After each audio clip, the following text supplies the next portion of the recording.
Her male best friend mocked me at dinner. She could do way better than you. I shut him down in front of everyone.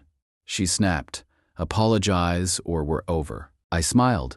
I didn't say a word, but when she came home weeks later, she finally learned what done really means. For 3 years, my life with Anna was good. Great, even. I'm a lawyer, so my days are spent wading through the worst sides of human nature. Coming home to her felt like a breath of fresh air. She was a paralegal, sharp as a whip, with this fire in her to go to law school and make a name for herself. I loved that about her. We were a team, building a life and a house I had spent years restoring. It felt solid, real. I wasn't just paying bills for a girlfriend. I was investing in the woman I planned to marry. But there was always this static, a low-level hum of something not quite right. And that static had a name. Leo. Leo was her best friend from college, a graphic designer, one of those guys who calls himself an artist and treats a 9 to 5 like a fate worse than death. Meanwhile, he was designing menus for taco joints just to scrape by. According to Anna, he was her ride or die, her platonic soulmate, the guy who protected her. To me, he was a leech with a superiority complex who had made it his mission to undermine our relationship. He was good at it. I'll give him that. He never did anything overt enough to call out. It was always subtle, little poison darts disguised as compliments. Her ex-boyfriend, Alex, a musician who'd broken her heart, was his favorite topic. If I took Anna on a nice vacation to Mexico, Leo would find a way to bring up some spontaneous camping trip they once took. "Remember that, Anna?" he'd say, all wistful. You can't plan moments like that. You just have to be with someone who gets your free spirit. The message was always the same. I was the boring, safe choice, and he was the gatekeeper to the exciting life she was leaving behind. And Anna? She bought it completely. She was fully taken in by his protective friend act. Anytime I even hinted that he was out of line, she'd get defensive. He's just being Leo. He was there for me when Alex shattered my heart. He's just worried about me. He's family, Jack. I'm a patient guy. You have to be in my line of work. You don't jump on the first piece of evidence. You wait. You let the other side talk. You let them build their own case. And eventually, they hand you the rope. I waited for Leo to hand me that rope. He did, a month ago. I had just won the biggest case of my career. 6 months of my life, gone. Countless sleepless nights, weekends buried in paperwork. But we won, and it was a huge deal for both my firm and me. To celebrate, I hosted a dinner party. My closest friends, the ones who had barely seen me for half a year, were all there. And because I was still trying to be the good guy, I told Anna to invite her friends, which of course meant Leo. The night was perfect. The house was full. The company was great. The expensive wine I'd been saving was open, and for the first time in what felt like forever, I was actually relaxed. Leo naturally was enjoying the free booze and acting like he co-owned the place. A few drinks in, and he decided it was time for his performance. He launched into a long, dull tangent about some art exhibit, which was really just an excuse to talk about the difference between creators and suits. "It's just a different way of seeing the world," he said, looking directly at me. "Some of us are driven by passion, by art. Others are more practical." He took a long, slow sip of my wine. My friends knew exactly what he was doing and were shooting him looks sharp enough to cut. I gave him a tight smile and refused to engage. But he wasn't finished. He turned to Anna, putting on his concerned friend act. "I just hope you're happy, Anna," he said, his voice dripping with fake sincerity. "I mean, Jack's a great guy. He's stable. He's a provider. He's reliable." He said reliable, like it was something to be ashamed of. Then he paused, looked me straight in the eye and let a smug little smirk spread across his face. "But you've got to admit, she could do way better than you." And there it was, the rope. The entire table fell silent. You could hear a pin drop. My friends looked like they were seconds away from physically restraining themselves, from launching across the table. Anna just stared at her plate, blushing. She wasn't angry at him, just embarrassed that he'd made a scene. That was the moment everything snapped into focus. The picture became crystal clear. The patient lawyer was gone. The man who had just been openly disrespected in his own home, in front of his friends, by someone living off his generosity. That man was now in control. I set my fork and knife down slowly. folded my hands on the table, fixed my eyes on Leo. The friendly host was gone. The prosecutor had taken the floor. "That's a bold claim, Leo," I said quietly. "I'm interested in your reasoning, in your expert opinion. What does a better man for Anna look like? Be specific. Lay out the criteria for me." Leo was completely thrown. He had been gearing up for a shouting match, not a calm, methodical cross-examination. Well, he stammered. "Someone more on her level? A creative. Someone who gets her." "I see," I said, nodding. "So the primary qualification is being a creative. An interesting theory, and I assume you see yourself as fitting that description." "I think I understand her better than anyone," he said, puffing out his chest. "Perfect," I replied. "So you're the gold standard. Let's examine that. Let's add a few more factors to this analysis. Something more concrete than vibes. Let's talk about investment. As everyone here knows, Anna is in her second year of law school. It's a top-tier program with a price tag to match. I'm paying for it, the entire thing. It's a significant financial investment, of course, but also an investment of faith. Faith in her and in our future together. So my question for you, Leo, as the self-appointed gold standard of what's better for Anna, is this. What have you invested in her future lately? Aside from your consistently negative opinions of me." Leo's face went white. Anna shot me a panicked look. "Jack, don't do this," she whispered.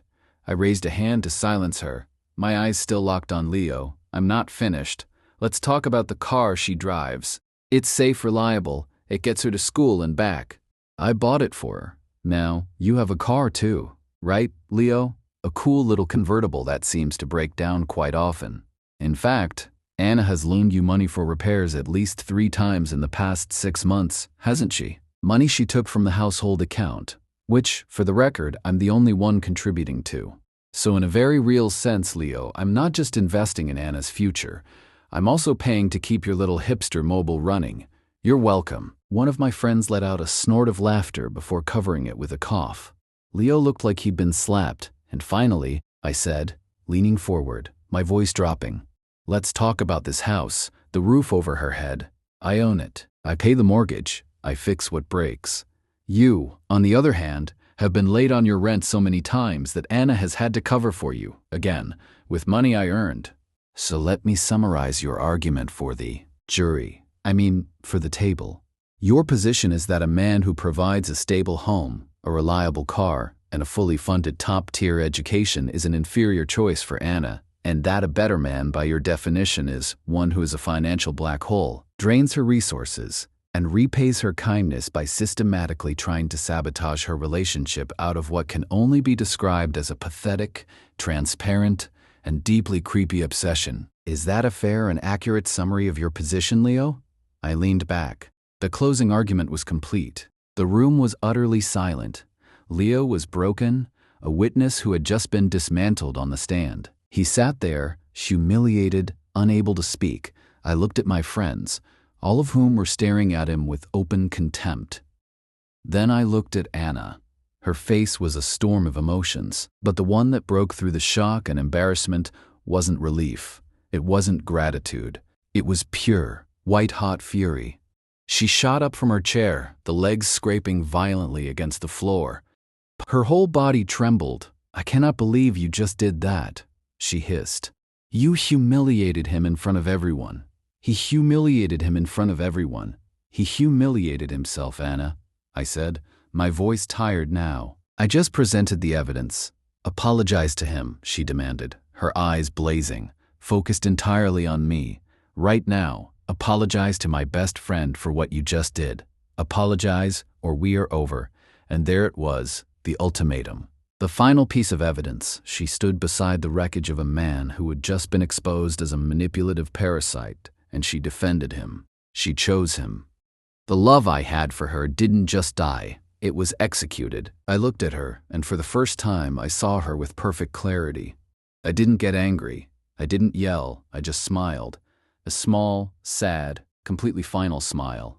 I didn't say another word. I stood up, picked up my wine glass, and walked into the kitchen, leaving her alone in the silent dining room. The case was closed. The verdict was in. The aftermath of that dinner was swift. Anna and Leo left together in a cloud of drama. She moved in with him that same night. A decision, no doubt, made in the heat of her anger and his humiliation. In her mind, she had thrown down the gauntlet. She was waiting for me to come crawling back to apologize, to fix what I had broken. She had no idea I had simply accepted her terms. For 2 weeks I went completely dark. I didn't answer her calls. I ignored the flood of texts, angry, then confused, then pleading. I ignored the mutual friends she sent to argue her case. I became a ghost. Instead of chasing her, I got to work. My house, which once felt like our home, now felt like a crime scene. I spent an entire weekend methodically packing every single thing she owned into boxes. It wasn't done in anger. It was a cleansing. I was an executive settling the estate of a dead relationship. When I was finished, I stacked the boxes in the spare room, changed all the locks, and reset the security codes. Then I made 2 phone calls. They weren't pleasant, but they were necessary. The logical consequences of the verdict she had delivered that night. The first call was to the dean of admissions at her law school. I had a good relationship with him through my alumni work. I explained, in calm and professional terms, that due to a permanent change in my personal circumstances, the private scholarship fund I had established to cover Anna's tuition was being dissolved effective immediately. The second call was to the managing partner at my firm. I had pulled considerable strings to secure Anna a coveted summer internship there, a true career maker. I explained that a severe and irreconcilable personal conflict of interest had arisen, and the offer had to be rescinded. I, too, okay, no pleasure in it. But my support for her had been built on the foundation of our partnership, and she had taken a sledgehammer to that foundation. She could no longer live in the house. Exactly 2 weeks after the dinner, she showed up at my door. I watched her on the security camera, fumbling with her key, her confusion turning to anger when it didn't work. Finally, she rang the bell. I opened the door, leaving the security chain on. She looked terrible. The righteous anger was gone, replaced by weary desperation. The reality of living with a broke, narcissistic artist had clearly hit hard. "Jack, we need to talk," she said. "No, Anna, we don't," I replied. "You made your choice. The conversation is over. You can't just throw away 3 years over one fight," she pleaded, tears forming. I was angry. I wasn't thinking. "It wasn't a fight," I said. "It was a moment of truth. You were given a clear choice between your partner and the man who has been trying to destroy our relationship, and you chose him. You demanded that I apologize to him. You chose to defend the parasite. That's not something I can forget." Panic began to set in as she realized I wasn't going to budge. "But everything we planned," she stammered. "Law school, the internship." "Yes, about that," I said, letting the silence stretch. "Your final semester tuition is due next week, isn't it? I hope you and Leo have a plan, because my investment in our future has been terminated." Her face went white. "What?" she whispered. "And the internship at my firm," I continued. "That offer has been rescinded. The firm takes conflicts of interest very seriously." She stumbled back, her hand flying to her mouth. The internship had been her golden ticket. The future she had counted on was disappearing in front of her. "You can't do that," she whispered, her voice breaking. "Jack, please, you can." "I already have," I said. "Actions have consequences. You gave me an ultimatum. Apologize, or we're over. I chose over. Now you live with the consequences. Go ask Leo for help, the man who is so much better than me. I'm sure his creative genius includes a plan to cover your $50,000 tuition and replace the career you just lost."